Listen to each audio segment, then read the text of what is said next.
by Imam Sahib that Imam Mahdi alayhi salam has a room where he used to pray in Qadian. What is the significance of this room? And is it good to keep in our house a place where we pray alone? A special place and the same. I don't understand, please. I heard from Imam Sahib that the promised Messiah, about the Baitu Dua of the promised Messiah. That's right. He said, what is the significance of this room, and is it advisable for people to keep the similar kind of room in their houses? Yes, I understand that, please.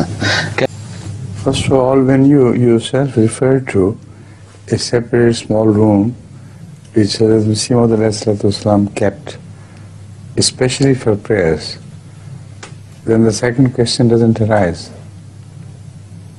If he did it, everybody can do it and should do it, if possibly one can.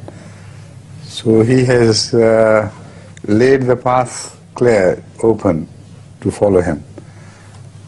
And we all in our family, I and my sisters, I know many others, they have a small room which is specifically reserved for praying away from the family noises and things.